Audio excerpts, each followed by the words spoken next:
Ducks versus Huskies 2.0 is set. Oregon State loses its coach and probably a lot more. Blazers blow a 26-point lead against Damian Lillard and the Bucks. Welcome to the Oregonian Sports Podcast.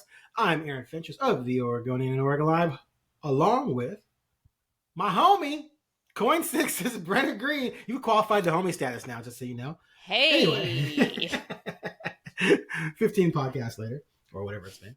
Anyway, so before we get a bit more than that. I think it's going to be a bit more than that. Anyway, before we get started on this jam-packed show, we have so much to talk about.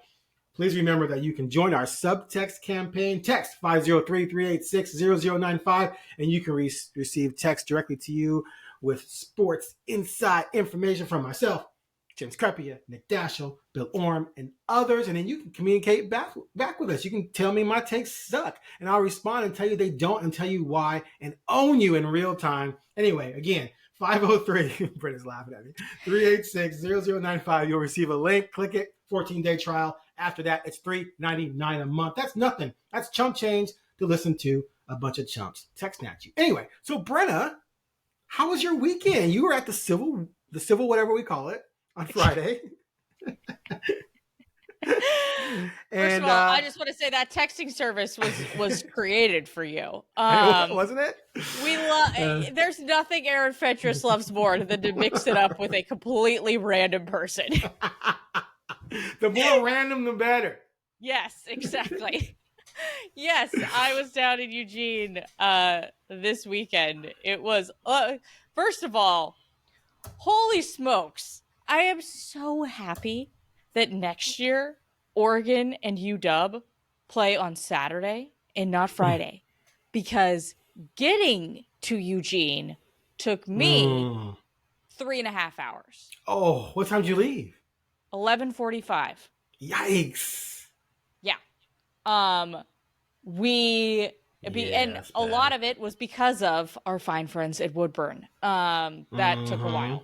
So you add in that, and then you just add in normal traffic for this game, and it was a disaster. I know people who left at 12:15. They didn't get there till 4:15. Yikes. Yeah. So rough sitch. Yeah, that's not good. Yeah. So it's already a long day before you got there. That's the first takeaway before we even get to kickoff is, thank you, Jesus. Next year they don't play on a Friday. Yeah, it was, a demolishing. I think both you and I said it was going to be closer, but I'm also not surprised that it was like this. I was down on the sideline after the Oregon State UW game, and somebody pointed out to me, hey, we just lost in a heartbreaker, and Oregon got to sit their starters for a half. This isn't good. And right. I was like, yeah, that's a good point right there. That isn't great. So yeah, it was a demolishing. Oregon certainly came out motivated. Did you watch the cinematic recap video? I did not. Well, I saw the very beginning where they showed how they had the video from last year's game playing throughout the facility so they could all relive the horror of that. Yeah, I saw that part. I didn't watch the whole thing. Yeah, I guess they really used Oregon State put up like a billboard that said like "one in the trenches" or something like that, and they posted that billboard just all around the facility, I guess, last week. There was a video of, and who knows, it could have been a situation where the coaches told all the defensive linemen to change their screen to that billboard, but one of the defensive linemen, Brandon Dorless, who is, the main defensive lineman, changed his iPad's lock screen to have a picture of that billboard all week. There was, after the game, Casey Rogers went to a camera and said, 53 yards rushing, trenches. So that was certainly used. I always love how, like, to the media, they try to, make every game, every game's the Super Bowl, every game's the same, blah, blah, blah, yeah. Liars. Okay, that is That is what this cinematic recap video exposed to me. Liars. So yeah, anyways, it was so I wonder what the motivation around the facility is going to be this week. Can't wait to find out after the game. I had 33-27. I think you had something similar, right? 34-28 or something like that. Yeah. I did wonder if Oregon State would be impacted by all the talk about Jonathan Smith and the fact that their Pac-12 title hopes were pretty much over with. I think they were over with. I don't think that was necessarily the case. I just think that they were just completely outclassed. And it was clear after 2 possessions each that Oregon State looked overwhelmed, but they answered with that touchdown drive. They made it 14-7, right? And you're thinking, okay, 14-7, I'm about to go into half. 40 seconds later, Bo Nix is rolling right after the left defensive end, I can't remember who it was, lost contain. I've coached football, and there's nothing that drives me nuts than when an outside pass rusher loses contain unless the quarterback gets outside the pocket, because then it's just anything can happen. And he made a great throw, rolling to his right, throwing back across the field to Franklin. Now he's in space with one guy, jukes him, scores a touchdown. And that was a backbreaker. It was like, to me, it was pretty much over at that point because I just did not feel like Oregon State was going to be able to respond to that. They had a chance kind of sort of for a minute, but it was just clear that Oregon was just way better. And DJ, he's a good quarterback, but he has some flaws, and Oregon exposed him. So, the better team won, and the better team won by a lot. And I should have gone with Joey Harrington's prediction, which was 33-13. He thought it was going to be kind of a beat down a little bit. So, yeah, hey, they looked good, man. Oregon is rolling, and we're going to talk a lot about that matchup that everyone has been waiting for next week. But first, now that we've touched on the game for as much as we really need to, woo! I just wanted to say one thing. Sure. When they threw that touchdown and there was 54 seconds left, I literally thought to myself, "Oh, that's too much time for Bo Nix." Like 4 plays later, there we go. Yeah. So that was the encapsulation of the game. I was kind of like, I remember looking at the scoreboard when it was 14-7 and thinking to myself, man, that really doesn't feel like what this game has been at all. Like, right. Oregon feels like they have been just dominating this. This is weird that it's within a touchdown. Like this doesn't set right with my brain. And then it was like, yes, okay, here we are. So one of the reasons why it was like that is because one of Oregon's drives was almost 10 minutes. Yeah. They pulled an Oregon State on Oregon State. Oregon State did that last week. Right. So each team only had 3 possessions, I think, when it was 14-7. So in 3 possessions, Oregon's dominating, but it's only 3 possessions each. So the worst it could be is 21-0. But Oregon missed a field goal, right?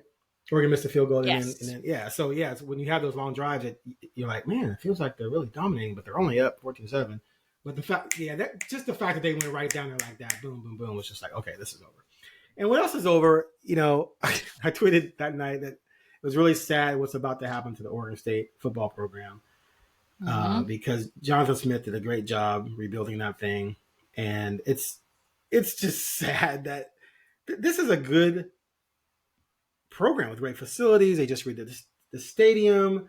Even the logo's growing on me after years. When they redid the logo, I didn't like it at first, but it's growing on me. And the fact that they don't have a home, to me, all of the NCAA should have said, okay, someone has to take Oregon State and Washington State. We're not going to leave one of our Power 5 or 2 of our Power 5 conferences out in the cold. Someone has to take them, whether it's the Big 12 or whomever. It just has to take them. And it's disappointing to me that those types of things aren't done. Maybe I'm Pollyanna. I don't care. I just feel like there's a right thing to do and a wrong thing to do, and leaving them out in the cold is wrong. But when you do that, you put the coach in a situation where, why is he going to stay? There's no reason for him to stay. And people are criticizing Jonathan Smith for this, saying, it's the wrong time. No, it's the perfect time for him to leave. This is exactly when you leave, when you're on a sinking ship. And the ship is sinking. And so he's doing what's best for him. His career comes first. Everyone should understand that. That's how it works. And I don't blame him at all. I don't know what he's going to do at Michigan State. I don't know if, how good they're going to be. To me, 3-4 years down the road, they're going to be like, this isn't working out, and move on from him anyway. He might end up back at Oregon State. Who knows? We'll see. But he just had to do it, and it's going to get worse. They're going to lose. 4 or 5 coaches are going with him, I think. They're probably going to lose other coaches, and then players are going to get picked off. If I'm him, the first thing I do is I look at my depth chart at Michigan State. I identify obvious holes and say, who at Oregon State can fill those holes right now? And I go and I try and get them to come to Michigan State. And so I would be shocked if he doesn't do that. But guys are going to be looking to leave anyway because they don't have a home yet. Now, if something miraculous happens and things get turned around, who knows? But as of right now, why would anyone stay if you're able to play at a Power 5 school? Why would you stay at Oregon State? And so it's just I just think it's going to get really, really bad here in the next month or so. Yeah. Jonathan Smith really riled up both the fan base and the players last night when he came out and said to the Michigan media that this had basically been decided for a long time in his head, and that he also mentioned talking to the AD, which he had said in previous press conferences that it was all his agent doing the talking. He's like, yeah, the AD's vision kept growing on me, blah, blah, blah, blah, blah, every time we talked. It's like, okay, well, all right. Like, and, you know, let's be real. None of this is super surprising. By the way, I think the players have every right to be upset over this. I totally understand it. I totally get it. Okay? If I were a player and I were in their position and I heard my head coach say, yeah, I've pretty much had this decided for a long time, I'd be like, what? Did you have it decided when you decided you were going to go for a field goal at Arizona from, however many yards, or do a fake field goal at Arizona from how many yards out? Was your brain already in East Lansing? Like, that's where my mind immediately went. Because I remember when that play happened, I was like, this is just so bizarre. This is so bizarre. Like, something, like, this decision-making process is so bizarre. And now it's like, wonder if he was talking. Wonder if they started talking that week. So that's why he went for it? No, because he but was I'm just distracted, saying, or like, he just was distracted. I mean, he full on admitted in the press conference afterwards, I guess I just didn't realize how far away it was. Like, what? How? I'm still upset about that decision. I am still upset. I that is one of the most boneheaded decisions I've ever seen a coach make in my life, and I will just never, ever, like, forgive isn't the right word. But it was pretty bad. It was pretty awful. Like, and it's bad when Jonathan Smith's a pretty stand-up guy, and he's not somebody who's going to battle back and forth with the media sort of thing. But, I mean, when he comes out in his post-game press conference, he's like, yeah, that was bad. You're like, okay. Like, like, he even knows there was no defense for it. Anywho, but, I think the thing about Smith is that, yeah, okay, everybody knows he's going to come out and he's going to say, he went from, this is what every coach does. Every coach says, oh, they aren't going to come out and say, yeah, we've talked a bunch. I'm really interested. Like, that's going to throw off your program. That's going to throw off the rest of your season. So he, did the Ever Classic, my agent, whatever. That's fine. And yeah, in reality, yeah, he's had this decided for a while. Like, that's pretty obvious to me. However, Smith is just, yeah, he kind of just said the quiet part out loud. Okay. That's how I felt about it. But like I said, I don't blame the players for being upset. They have every right to be upset about that. Okay. I hear what you're saying, and I don't disagree. However, the problem is people keep coming at these things from a weird position that I don't quite understand, because it's like they're not paying attention to the world of college football. Mm-hmm. So Willie Taggart did the exact same thing. He said, I have not talked to Florida State. And so let me go back to Chip. At the Fiesta Bowl press conference, the main one, I asked Chip Kelly about coaching rumors with the NFL.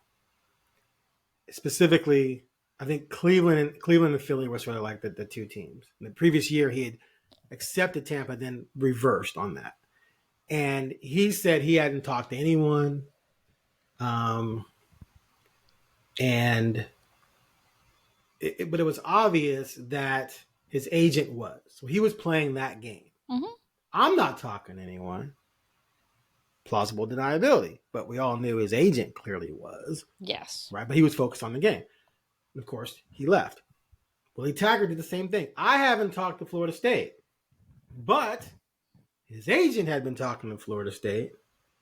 And then after he got the job, right, he went to meet with Florida State after he had said he hadn't talked to him. So he was telling the truth at that point, allegedly. But then after he got the job, he said he had talked to Florida State the previous Thursday or something like that, which was before he had said to the Oregon media that he hadn't talked to Florida State. So Mario, same exact situation. This is not on any of these individuals' character or personality or anything. It's the playbook. You don't talk about looking at another job until that's finalized, because if that falls through, you don't want to look. You want it to look like you were looking at another job and about to leave, but oh no, now you stayed. Mario played that game to perfection in 2018 and had Duck fans absolutely fooled that Miami had been interested in him and he turned them down. When Miami never offered him the job, he contacted Miami and they said, no, thank you. And it was amazing to me because it was like, why would Miami want Mario at that point? He was head coach by default because Taggart had left. I think they were 7-4. He got blown out in the bowl game against Boise the end of the previous season with Herbert healthy. There was no reason for Miami to want him. But when it all fell through and the media asked him about it, he's like, I'm a Duck. We want to be here. This is where we want to stay. And Duck fans thought he had turned down the Miami job. So even years later, when I was saying no, he never was offered the job, there were fans telling me I was an idiot and a fool didn't know what I was talking about. But I had on very good authority what exactly had happened. But people fell for it because that's what coaches want. They want their current fan base to love them unconditionally. So they're not going to let you know they're looking at something until it's over with. Yeah. So that's just the play. That's just how it works. Joey Harrington will talk about, what Nick Saban did when he said, there's no way I'm going to Alabama. I think he was coaching at Miami, and then he went to Alabama. Yep. Like, that's just what people do. Now, Jonathan Smith is in a different situation than all of them for me, because he was coaching a program that was dead in the water because it had no conference. And so there was no way this guy wasn't already looking for other jobs. There's just no way. I don't even know if the Pac-12 were still here, he still might have kind of looked at it, but I think he probably would have stayed because he had something rolling here. He was in a Power 5 conference and he was winning 10 games. Why would you leave for Michigan State and deal with Ohio State and Michigan and all those teams when you were, got to rebuild that program? You've already done it here. So I could see him staying in that situation. But when the conference was dead and he was on one of the last two teams standing, why would he stay? There's no reason for him to stay. And so the players can be mad all they want that he's leaving, but the players need to be looking for an escape hatch as well, because Oregon State is, what's their schedule going to be next year? I mean, what's it going to look like? And it's just a really bad situation. So I don't blame Jonathan Smith at all. You get out while the getting is good. And the last thing I'll say about this is that all these fans who complain about coaches leaving and blah blah blah blah blah will be the first people to say fire that mofo if they start losing. So you can't have it one way. You can't have it be loyal to we don't want you, we want to fire you, but then cry when they leave and take a better job for more money. So Jonathan Smith, good for you. You did a great job at Oregon State. You deserve to make the next step up. Michigan State, I guess, is the next step up for you. However, my prediction is it's not going to grow great at Michigan State. I think he'll do okay, not great. Eventually, they'll get tired of him. He'll be back on the market, and maybe if Oregon State has a home, he comes back to Oregon State.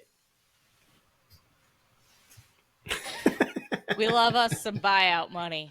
How much is Oregon State getting? What's his buyout? Oh, that's a good question. I'm not sure about that. I'm just saying whatever Jonathan gets paid for if it doesn't work out at Michigan State. Right. Yeah, exactly. Right. I saw some numbers today. Dana Holgerson is getting paid nearly $15 million in buyout money at Houston. It's wild. Oh my God. It's wild. I want to be a college football coach so I can just fail. I know it's deeper than that, but exactly. Man, failing sounds pretty sick.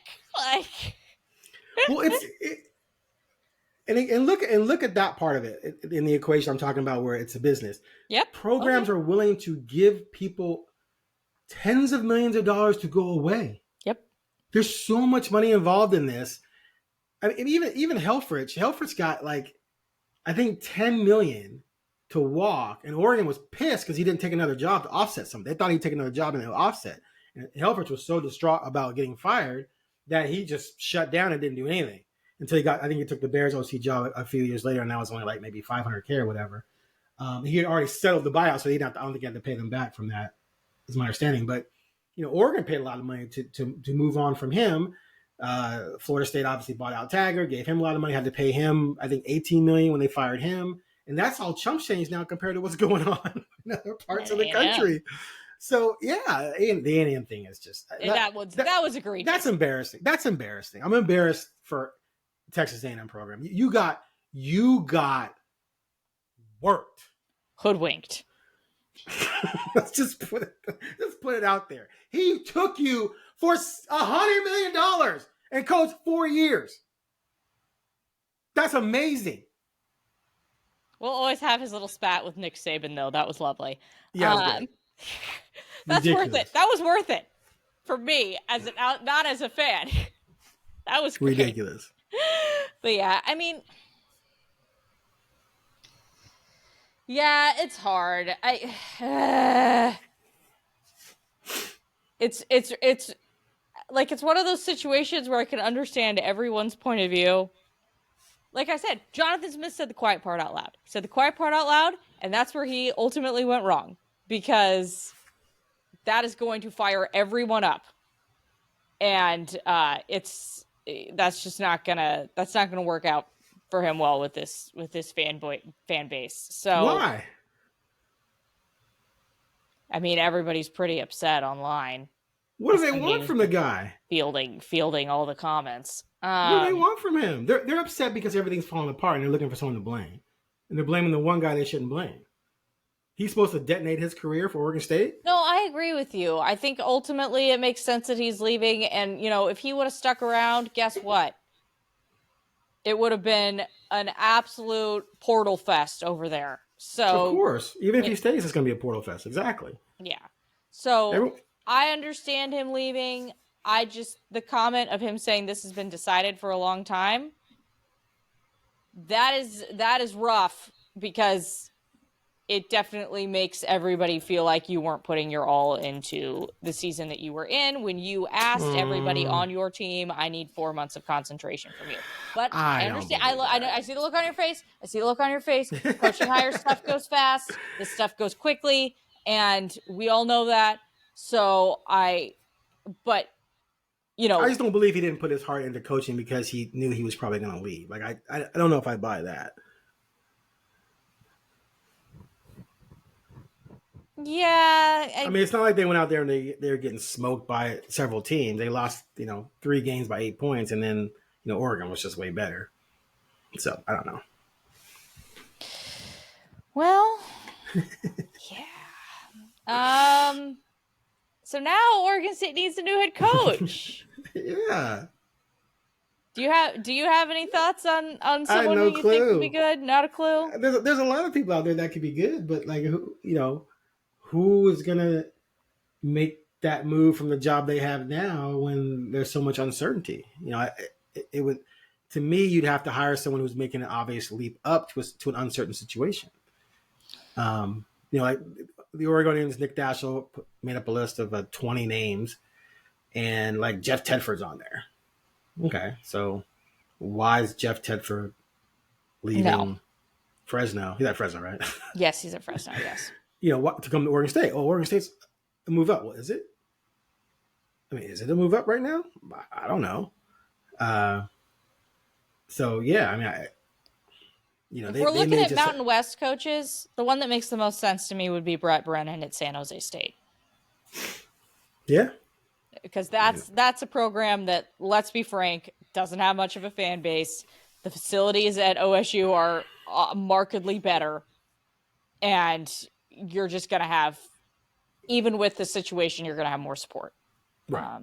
That's a great example of someone who, even with Oregon State's situation, it's a step up from San Jose State. Yes. Yeah. So I think that one is the one that makes the most sense. Sorry, I was going to look up something about Brett Brennan, and now we're on a YouTube channel. Might be. But I believe, I want to make sure I'm not speaking out of turn here, but wasn't he on staff at OSU at some point? Let's see here. Former Oregon State wide receivers coach, Brett Brennan. There you go. So You got ties. there's a You got tie. ties. You know, I think that would make a lot of sense to me. Trent Bray has been thrown around a lot. The DC, he was not on the flight to East Lansing. So that would make a lot of sense to me as well. However, That's where I would go if he wants a job. That's where I go. if he wants the job, that's where I agreed. Right. If he wants a job, that's where I would go. Now, is it a better opportunity being in DC in the Big Ten at Michigan State, or is it a better opportunity being the head coach at Oregon State? That's actually kind of a tough answer for me right now with their situation. I would take the head coaching position because it's a head coaching position. Yeah. It's going to pay more, and you are not going to be held to some ridiculous standard out the gate because of all the uncertainty. So you're going to get time to sort of reload and rebuild the thing and lead it into whatever the next era looks like. So there's going to be some security there. And if you do have success, it's going to lead to other opportunities. But I would take the Oregon State job. I mean, worst case scenario right now, they're going to end up in a revamped Pac, right? Or in the Mountain West. That's sort of the thing right now. Yeah, I mean, I think... Or independent for a while. Yeah, so they would end up... I mean, first of all, what's good news is I think the court... Well, see, here's the deal. Quote, unquote, good news. I don't know. The Supreme Court date, the Washington Supreme Court date is, I believe, once again, this is another one of those things where I'm like, I think I know this date, but I just need to make sure. I believe is December 4th. So that is coming. Now, here's the deal. You know, like, this could be a situation where this just keeps getting challenged and challenged. Mm-hmm. You know, UW's lawyer said because it involved multiple states, it needed to be at the Supreme Court. Wouldn't that be wild? I don't think that's going to happen. Yes. Supreme Court, the clarity will come by December 4th. There you go. See, I need to not, I need to just go with it. Last two things I've had to, look up. I'm like, okay, all right. Yes, you're right. It's like I do this for a living, but I never want to be wrong. So yeah, I mean, that's going to be coming soon. In that situation, it sounds like what they would do for the next few seasons is kind of have like a scheduling alliance with the Mountain West. And ultimately, I think what would end up happening is that they would kind of end up folding together. You call it the Pac West? Ooh. The Pac West 12 or something like that? Oh, gosh. So I think that's ultimately what's going to end up happening. And then, the very interesting thing is what's going to happen with this vote with the CFP and, who's able to get an automatic bid and all that sort of stuff. Because guess who's voting on the Pac-12? For the Pac-12? Do you know? Who? Barnes? No, but close. Kirk Schultz, the president of WSU. Oh, okay. So that's another fascinating situation that I can't wait to watch unfold. Ooh, I have a question for you. Go for it. Does George Kliavkoff show his face at the Pac-12 championship next week? This is fascinating to me. I don't think he does. I think he does. You think he does? Yes. Okay. If he does, I just say that just because I don't really have a true idea. I'm just saying I think he crazy just because he has not been to any campuses all year. Oh, yikes! Yeah, he has not shown his face since he is in hibernation. So that's going to be fascinating to me. I can't wait to see what unfolds there. That's like an underrated storyline of the Pac-12 championship game for me. Is does George Kliavkoff show up? Yeah. Anyways, yeah. I mean, those two coaches make sense to me. I can see where you're coming from with, hey, it's a head coaching job, take it. I wonder money-wise what it would actually look like compared to the Michigan State DC job and the Oregon State head coaching job, just because obviously money is of the essence at OSU right now. Well, they're going to. How much were they going to pay Smith? That was never really out there. He was already making 6, right? Or 5? I'm not sure about it. How much he was making to be. I think he was making 5 or 6. So they can pay 2.5 at least. Yeah. So I would think. All right. Let's hope things work out well for Oregon State, but it's going to be a rough sledding for a little while, obviously. Yeah, and there's going to be a lot of players in the portal. So of course. All right, Ducks Huskies 2, the rematch, Las Vegas, Friday night. So much on the line. Let's start with this. Clearly, Oregon has been playing better football than the Huskies since they played at UW. Does that matter going into this game, or is that a false flag, so to speak? Yes, absolutely matters to you. Absolutely matters to me. Huskies have been playing to the level of their competition every single week since that game. And that eventually is going to bite you. So well, what if they might play to the level of the competition this week? They might. And it's another great game. You're correct. But you look at the common opponents over those few weeks, and Oregon has handled those opponents compared to what UW has done against them. Right. So it is really interesting, though.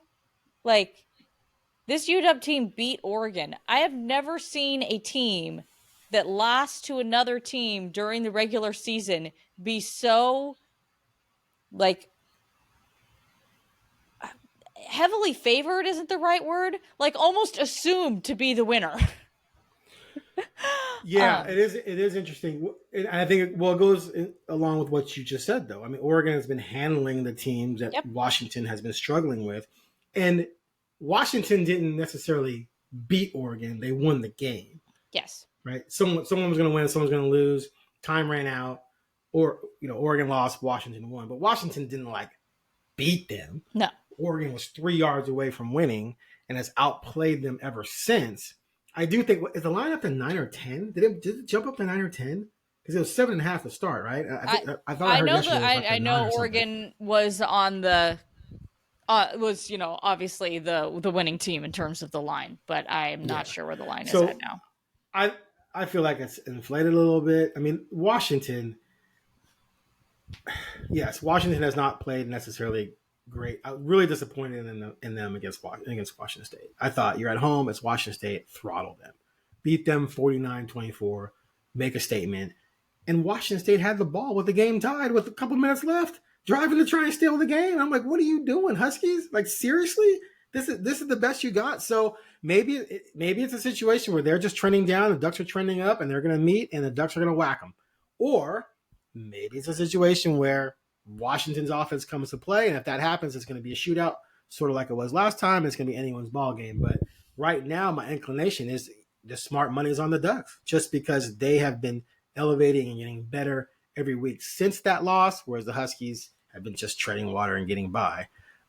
So, yeah, it's going to be fascinating. Right now, I would pick the Ducks, but I would not be surprised if the Huskies show up and Penix and those receivers get it going. Yeah, it's I mean, we know that this Ducks team is on a mission. Pronouncing the N as well. Like, it's just it is a mission. Like, so, and they've proven it every single week. It will be I'll keep saying it. I'm just not as impressed with Michael Penix over the last however many weeks. It's just he has his moments of brilliance, and then he has moments of yeah. It's just not clicking. It's true. And like if they're gonna win, they're gonna need him to click. Because let me tell you, that Oregon defense is gonna be out for blood against him. Oh yeah, they're coming. So, yes, they're coming, and Oregon's gonna put up points, so Penix has to keep pace. So yeah, I picked Washington to win the pack. I picked Washington to win the first meeting. I'm totally leaning Oregon right now. Again, I wouldn't be surprised if Oregon, if Washington rises to the challenge, it plays to the level of competition, it's a good game. But right now, everything points to Oregon. It's overwhelmingly obvious that Oregon right now is just playing way better football. But that can change in one night. Okay. Obviously, that game is for a lot. Huskies win, they're in the playoffs. No way they won't make it. If Oregon wins, it's going to be interesting. They're going to get in. Think? What for sure? Yeah, I feel very, very positive about that. Okay, so you got the Big Ten champion, the SEC champion, and then you got ACC if Florida runs the table. So it'd be between Texas and Oregon and a one-loss Ohio State. So I want to point out something that just drives me nuts, Brenna. Just please. It makes my head hurt how dumb college football is. So Washington fans have been putting out there, they went 12-0. They shouldn't have to beat Oregon a second time. They should be in the playoffs. Now, it's corny to me because you knew what the rules were going in, right? Yeah. So to cry about it after the fact is silly. And if situations were reversed and Oregon had won that game, you would definitely want the rematch, and you wouldn't be saying Oregon should be in. They ran the table, blah, blah, blah, right? I can't stand hypocrisy in sports. It drives me bananas. But it's not like they don't have a point. Now, the Pac-12 recently, 2 years ago, got rid of the divisions, right? Mm-hmm. If the divisions existed, Oregon wouldn't be in this game. Yep. Right? Because Washington would have won the North. So Oregon would have been out, which is what happened to the Ducks in 2012 when they lost to Stanford, right, in their division, and therefore didn't get – sorry, never mind. That was before a Pac-12 title game. Sorry. No, that was Pac-12. Yeah, the first Pac-12 title game was 2011. So, yeah, they couldn't be in the Pac-12 title game because they lost to North, even though they ended up the season 11-1. So, if the divisions existed, Oregon would even have a shot at this game. So, the only reason why Oregon has a shot at a rematch is because of the change in the rules. Now, the Big Ten has divisions. So, Ohio State loses to Michigan, just like Oregon lost to Washington. But Ohio State doesn't get a second crack at Michigan. But Oregon gets a second crack at Washington. Completely. It's unfair for everyone. It's unfair. Everyone's changing next year in the Big Ten. Right. God. I know. Well, next year everything's changing because you're going to go to a 12-team playoff. So now we're going to be worried about the 9-3 teams getting in, right? So it's going to be completely different. And 12-1, 11-1, you're going to be in. It doesn't matter. Yeah. But it's so like when you have different rules for different entities within the same process, you're going to create inequities. And it just, my sensibilities just get all twisted up like spaghetti. And I just want to scream at whoever comes up with the system. So there's a legitimate argument to be made for Ohio State. Their one loss is to an undefeated Michigan. Why are they penalized for being in the same division as Michigan, whereas Oregon gets another crack at Washington when everyone had Ohio State ranked ahead of Oregon all season, but now Oregon's ahead of Ohio State because Ohio State lost to Michigan, whom everyone had ahead of Oregon anyway? I mean, why did Ohio State lose by a touchdown and fall 4 spots? It's just, the whole thing's just ridiculous to me. So then I asked the question, if Oregon wins, why do they get in over Texas if Texas wins their conference title game? Because their only loss is to 10-2 Oklahoma, and they beat Bama, right? So they have a better win going into this than any of Oregon's wins. So how do you make any sense out of any of it? And what happens if Bama beats Georgia? If Bama beats Georgia, are you telling me a one-loss Georgia team doesn't get in when their only loss is to Bama? You don't think a one-loss Georgia team gets in over Oregon? 2-time defending champions? You're going to keep the 2-time defending champions out who haven't lost a game in 3 years, right? They lose to Bama, and you're going to leave them out for Oregon when they both have one loss because Oregon won its conference and Georgia didn't? That doesn't make any sense.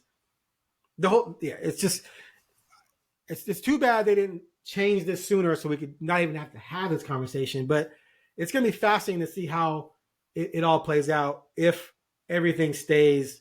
If there's right now the most there could be is 3 undefeateds, right? Michigan, no, 4 undefeateds. If 4 undefeateds, and then they're all in. It's like, Georgia, Ohio, or Michigan, Florida State, I'm Washington. not a Florida State believer, but continue. Well, I mean, again, they lost their quarterback, but they go undefeated. So I would leave them out even if they went undefeated. Anyways, what's that? I would leave them out if they went undefeated. I leave know that won't happen. I would put Ohio State in. I would put Ohio State over in. Undefeated. See? Yep. Okay. What? I mean, then why wouldn't you put Ohio State in over Oregon? If one lost Oregon. Well, I would put. I would say that. I guess it's a good question, but I think Oregon has a better, like, they have way more momentum than Ohio State would, and Ohio State doesn't get another game. Oregon does, and I know that that's annoying, and I totally get where you're coming from. You're right, it is annoying. Do you expect the NCAA to not be annoying? They're always going to be. It's like, come on. And we all know the NCAA has zero control over college football. Right. Zero. I mean, heck, they don't even run their postseason. So, just hilarious. But I think that because Oregon has one more game, I would put them over Ohio State in that situation. They'd have more wins. But I don't find Florida State to be very impressive over the last few weeks. And if they put them in the college football playoff, undefeated. They're undefeated though. Nah, it doesn't really matter to me. I think the best 4 Really? teams should be in it, and I don't think that they're better than Ohio State or Oregon. Yeah, I'm not saying you're wrong in that assessment. You're not the problem. The system's the problem, because there's no way an undefeated team should be discussed in that manner, but that's college football. But thank God it's going to change next year. All right, so we'll see what happens. It's going to be wild. Wrong year for it to change, by the way. If there ever was a year for it to happen, it'd be this year. Oh, 100%. The parity in college football is actually really good, finally. Finally! Hope it stays that way. Oh, yeah. Lord. Okay. Let's end this with some Blazer chat. You been paying attention at all? Or you checked out? You checked out, huh? You left me all I paid attention. I watch post-game interviews. You checked out. You don't care. No, I pay attention. I saw where that was at in the third quarter yesterday, and then went, haven't seen much from anybody after that. Wonder what happened. Oh, that's what happened? Okay. So, them losing at Milwaukee, pretty much kind of a given. The fact that they blew a 26-point lead, pretty wild that they did that. It's the biggest blown lead in the season this year. The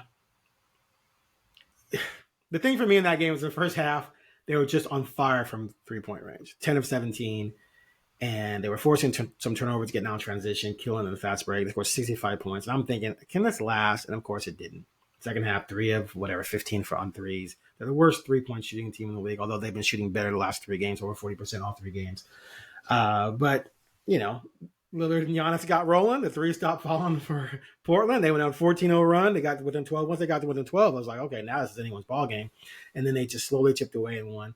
But, whatever. Them beating Milwaukee would have been a miracle to begin with, so they lost. Big deal. But I guess for me, the most interesting thing was just that Lillard downplayed the meeting at first, saying it wasn't that big a deal, and it would be a bigger deal when he came to Portland, which 100% agree, which is one of the reasons why I bagged not going on this trip. The other reason was that it's not like he was facing CJ McCollum and Terry Stotts and Nurkic, right? The only players on this team he played with are Ant, obviously, for 5 years, Grant for 1, Matisse for half a season. Oh my God, I made the list just the other day. Oh, Jabari Walker for 1 season, and there's one other player for 1 season. I can't even think of who it was. So he even said this too after they beat Detroit on Friday, that the team's pretty much different. So it's not. It wasn't going to have that sort of same thing where you're going up against the guys you've been playing with for a long time. Like you just weren't. You were going against. We forgot Shaden. Oh, Shaden. That's one thing. That's right. Anyway, so yeah, this wasn't a group of guys that he's known for. And Ant wasn't playing. So the one guy he's known for 5 years and played with for 5 years wasn't even playing in the game. So it's a bunch of guys he played with for 1 year or less. Even the coach, Billups, 2 years. It's not like, So, but there's no way that didn't mean anything to him, right? Do you agree? Yeah. I was scrolling Instagram today and I saw his post-game interview, and then it went away. I didn't get to watch all of it. I've been trying to find it ever since. I couldn't find it. I couldn't find it. There was one. He did a post-game interview on the broadcast, on the Milwaukee Bucks broadcast. Yeah, on the broadcast. Yeah, I saw that. Yeah. Okay. Yeah. No, I could not find. You're right. I could not find anything from. I don't think he did it. I don't think he did a formal one because they posted Giannis, Portis from the locker room, and the coach. They never posted his. I kept waiting so I could write something off of it. They never posted it. Yeah. Interesting. So maybe he just didn't do one. He skipped out. He's dropping 60 in Portland now. What'd you say? He's dropping 60 in Portland. Yeah, that post-game locker room in Portland, not going to be big enough for the amount of media that's going to be in on that interview. Oh, yeah, he has to come to the podium. Yeah, he has before and after. Before and after. With CJ, they did it before at the shoot-around. Oh, really? Yeah. They did one before when CJ came. Yeah, well, yeah. How many players have to come to how many visiting players have to come to the home team's post-game presser? That's right. That's pretty much where you're gonna have to have it. Yeah, that's where you're gonna have to have it. It's gonna be hilarious that there's gonna be Blazers logos in the background.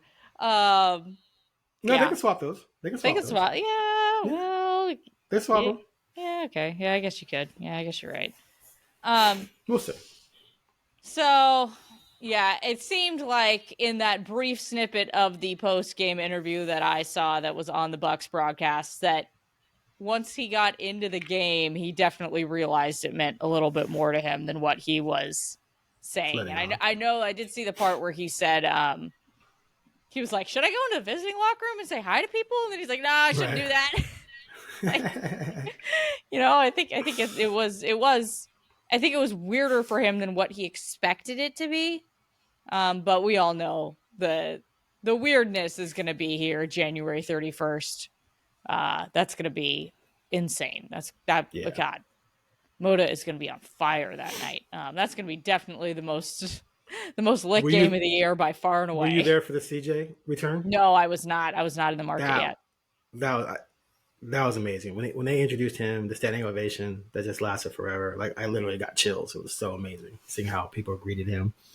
I don't think it's going to be quite like that when he scored this time. You don't think so? You don't think they're going to be cheering for Dave? I think they will cheer, but I don't think it's going to be as positive of an experience. I think it is. Interesting. I think people are okay. I think people are seeing that Dame Lillards don't grow on trees. And that when people are billed as transcendent and generational, they might be someday, not today, because people have seen up close that Scoot Henderson has a long way to go to come anywhere near being what Dame was. And that all those people who are like, it's trying to move from Dame, we can get Scoot and Shaden are going to lead us to contention and blah, blah, blah, blah, and DeAndre Ayton and blah, blah, they're 4-12. 4-12.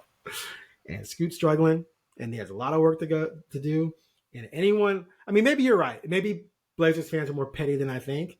But if anyone blames that guy for leaving and demanding to go where he wanted to go and make sure he went to a contender, if anyone's blaming him for that, you are just not. You can go back to all the stuff we talked about with the college football thing. You are not paying attention to the business side. You are not understanding human beings. And you are not understanding that Dame was 100% in the right to want out. Scoot Henderson was going to do nothing for him. Nothing to help him contend. And the fact that the Blazers were trying to sell the idea that Scoot was going to come in and help the cause is a joke. People in the market, people in the media thought he should be starting next to Dame and they're going to move. Blah, blah, blah. Joke. He knew right away Scoot was going to do nothing for him and he wanted out and was 100% in the right. And then when they try to say, we're going to try and send you anywhere. Nope. He put his foot down. You're going to send me where I want to go. Now, he didn't get to Miami, but Milwaukee was always on his agent's list. He helped engineer that thing to Milwaukee, convinced Dame to accept Milwaukee, and that's where he ended up. He's in a great situation, and the Blazers are scrapping to try and make sure this whole thing works, because right now, it's not looking too good. And so if anyone blames Dame for that, then they're just not paying attention. And you're being disloyal to a guy who was loyal to you longer than he should have. Dame should have left 3 years ago. Should have left 3 years ago. I was saying it back then. People, you're an idiot. He wants to stay here. Blah, blah. Okay, we'll see. He should be gone now because it's not going to happen. So anyway, I hope Blazers fans come with love. If you don't, you're a fake fan. There, I said it. Look at Brenna's face. Brenna's not sure what to make of that. See, but listen, Brenna. I just think the situations with CJ and Dame are so different, because with CJ, it was just one of those things where everybody knew that like, it wasn't that CJ was trying to force his way out. You know what I mean? Right. And because this played on for so long with Damian, and the way that him and his agent went about it with saying just Miami, really did not sit well with the fan base. And so I think fan base is ridiculous. They did nothing wrong. I don't think the fan base is ridiculous for being upset that Dame and his agent only said he can only go to one team, because that is what ended up making this play out for as long as it did, and what ended up making it be as excruciating as it was for people. No, so we disagree. The reason why Dame said that? Why was the reason why? Why did Dame say that? What happened that made Dame say Miami only? Why don't you tell me your reason? Because Cronin said through Woj that he was going to shop him around the entire league. That he was going to look for the best deal possible regardless. But they had promised Damian when he signed his contract that if it didn't work, the rebuild didn't work out, they would send him where he wanted to go. I believe that came out after the Miami thing. What? Well, I believe that. No. That's why they put their foot down. That's why they put their foot down with Miami. It was because Cronin was trying to say that they were going to send him, they were going to open up the negotiations for him. And that's what pissed them off. And that's why Damon said, "No, you're sending me to Miami." And that's where things got ugly, starting at that point. Anyway, we can rehash that to the end of time. But at the end of the day, regardless of what happened, let's go back to the coaching thing with Smith. People are upset that Smith is going to Michigan State and leaving the sinking ship. Again, what do you expect him to do? Like, it's a sinking ship. And now let's go back to Damian. They promised Damian for a year and a half they would build around him. I have no problem with Damian asking out.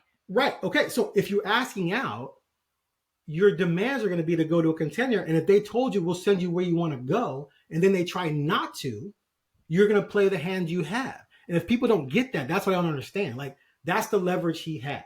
And that's the leverage he played. And so it became a standoff. But at the end of the day, Damian, who had sacrificed years in this market, look at this. Cronin became GM by default. It's not like he interviewed for the job and got it. He got it because, okay. And so Cronin told him, I'm going to build around you.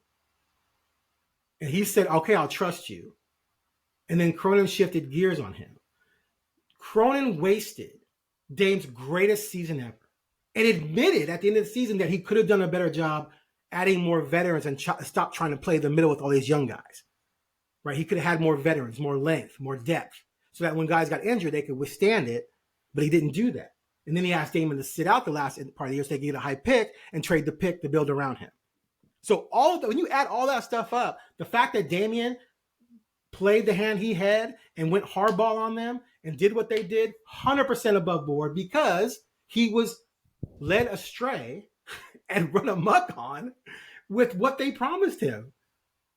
So I'll be team Damian on this the entire time, because I just think what they did was wrong, and it's backfiring in their face right now. It's blowing up in their face because that seems a little okay. Okay. Again, they're going to play Tyrese Halliburton.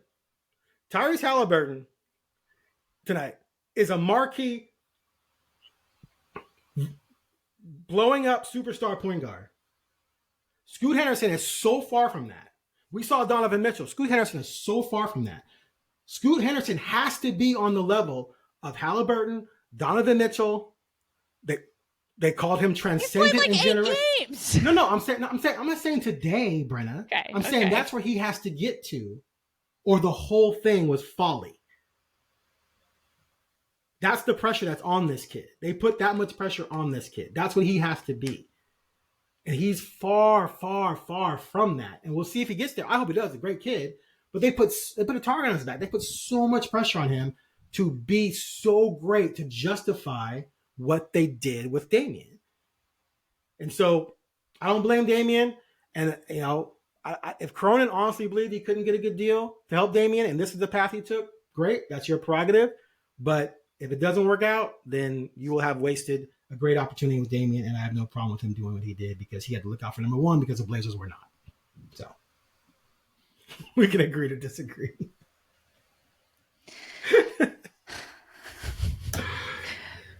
Yeah. I mean, generally,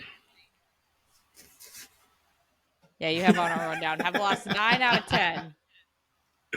Lost 9 out of 10. But they want to lose. Like that, they want to lose. I'm not even blaming them for the losing. Like they want to lose. They built this team to lose.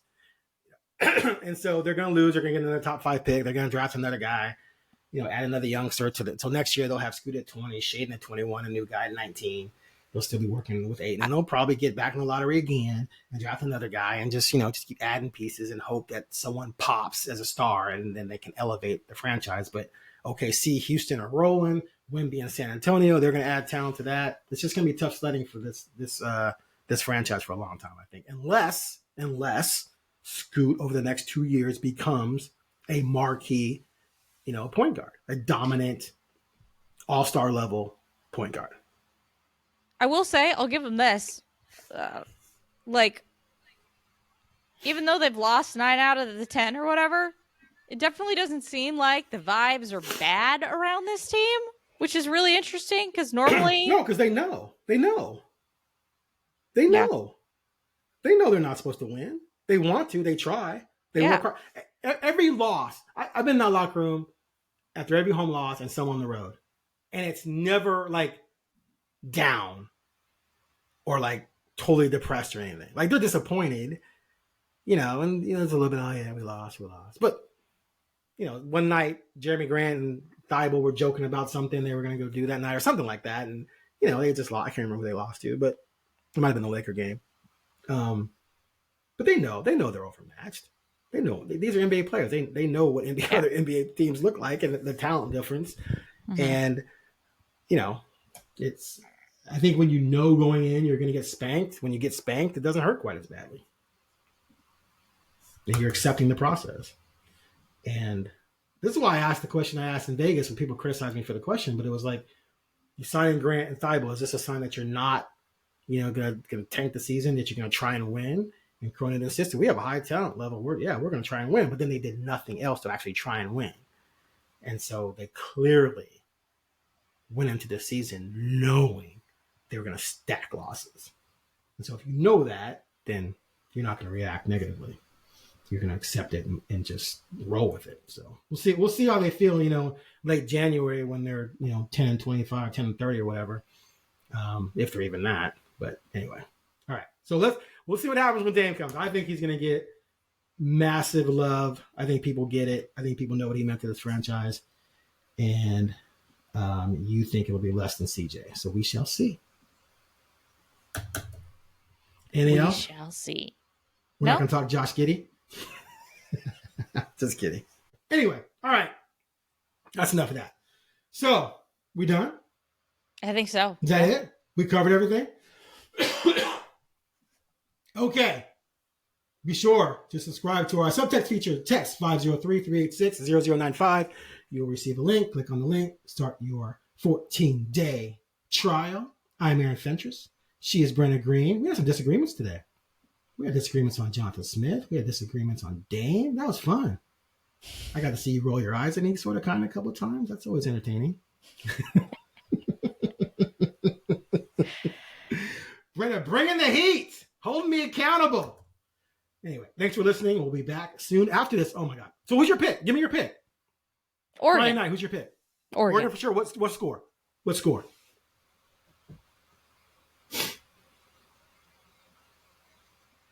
35-24. Okay. I'm going to go. I think Penix gets it rolling. But I do think Oregon wins. I'm going to go 39-33. 39.